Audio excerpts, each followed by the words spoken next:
In this video, I'm going to be going over those example solves, and I'm going to also go over how to read cube notation. So cube notation, what it is each letter stands for a certain move. R stands for right, so it means you're going to move the right side clockwise. Now, it doesn't just have to be the green face clockwise, it's just the right layer, okay? So that's R. Primes, it means the opposite direction, so R prime looks like this. When you see a 2 after a letter, it just means to move that face twice, so R2 would look like this. So R prime, R2. Now, you may think R2 would look like this, since R looks like this. But if I was to do this, it would be R prime 2. Well, the only reason you would actually need R prime 2 is if you're doing finger tricks. So, like,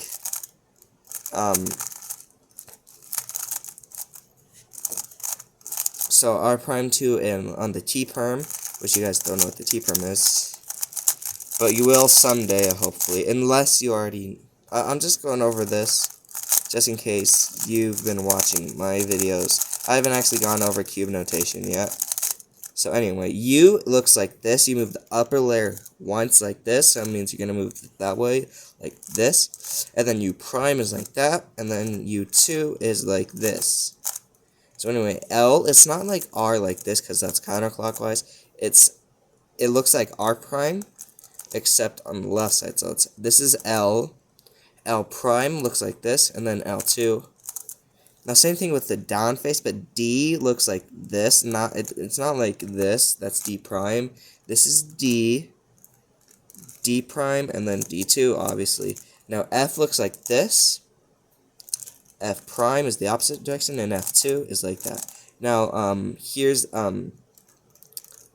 now B, it actually looks like this. So you're gonna do that, B, and then B prime. It's kind of like an F, except on the back. And then B2 can be done. I can't do B2 with my right hand. Okay, well, anyway. And then here's that slices. So M, I know it kind of looks weird, but M is down. So it's like L, M, and then M prime is the opposite, and then M2. Which, how I do M2, some people do it, like, different. What I do is I take my ring finger, and at first I push like this, and then to do an M2, the second M, I just push with my middle finger like that, so that's M2. And then for M prime, I just take my middle finger and then push up like that. Some people do this. They'll do wide R prime and then R, like that prime, but this is way more move sufficient and it's faster. That is not move sufficient. So, and then when you see a lowercase r or wide, or sometimes see a W, it just means to do that. So, like, wide R would look like this, or it look like either a W after an R or a lowercase r. Wide R prime, wide R2. So it's the same with that. You don't really see wide B very often. I guess you could. Anyway, so here's the first solve. Well, here's the first example solve. I'm just gonna say the notation out loud. R2, F, R, U, R prime, U prime, R2, D2, F prime, L2, U2, B2, F prime. That'll be the first scramble. So in this case, what I would do is we need to get this cross piece over to here. So what I would do is I would move the red out of the way, and then I would bring this down like that. And then I would actually solve this piece into the back like this, because like that, and then I would arrange the cross, and then do an F to do that. So that's with orange in front, that's a rotationless cross. I don't exactly remember what the scramble was, but that was under 10 moves, I know. So then I would go for this F2L pair with like this, which that pairs them up, and then I would, instead of rotating twice and then inserting it into the front, what I would do is I would just insert it to the back like this. Like it needs to go to this slot, so I would do this. And then that solves the pair. And then my next pair would be this pair, because you can bring this pair over here and then pair it up like this. And then you actually, well, I mean, technically you don't even need a rotation, but I'm going to do a rotation and insert it to the back because I don't know what's in these two slots, and my next pair could be in these two slots, but yep, I'm going to solve this pair first because you can do it rotationless. This deal will probably need a rotation, so I'll hide the edge over here because we just did it like last time, it would be flipped. So I'll hide the edge over here and then act like I'm going to pair it up with this, and then that sets them up, and then insert. Yeah, you will need a rotation, so then I would rotate, bring it here, and then pair these two up like this. And then I would insert it like this. And then I would solve OLL. Of course, you guys might on PLL. And yeah. So here's the next scramble. R2, U2, L prime, U prime, L2, B2, D, R2, F prime, RU, R prime, U prime.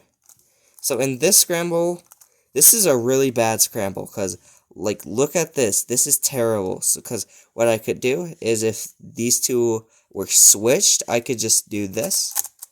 But they're not switched, so what I would have to do is do this.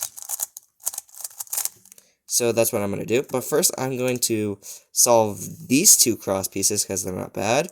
So while I'm doing the R2, in order to solve that, I'm going to do R prime, and then I'm going to do a B prime, and then L2, and that solves that.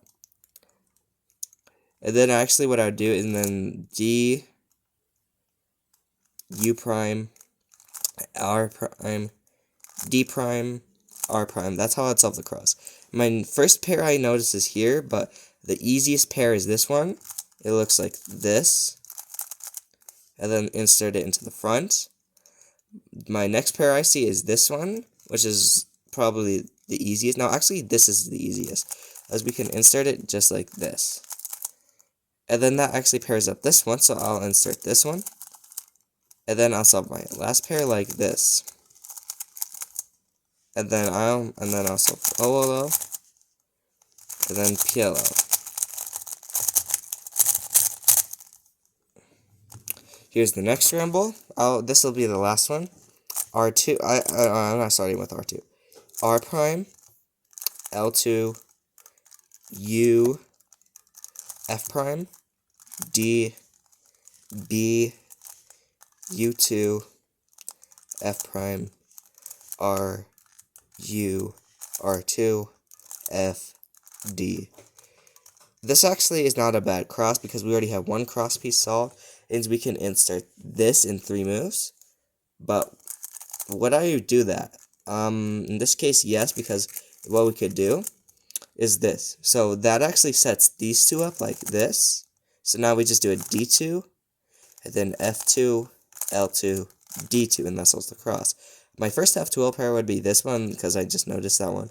I'd solve it like, actually that's a bad case, because if we do this at the top, but, okay, well, actually I would solve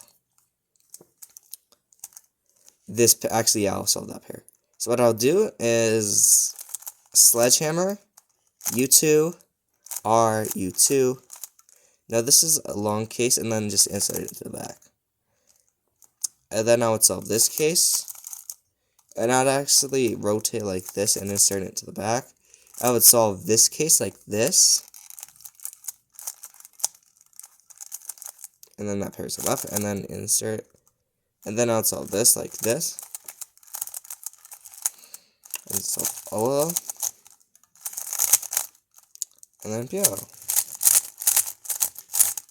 Oopsies. Just pretend that never happened, okay?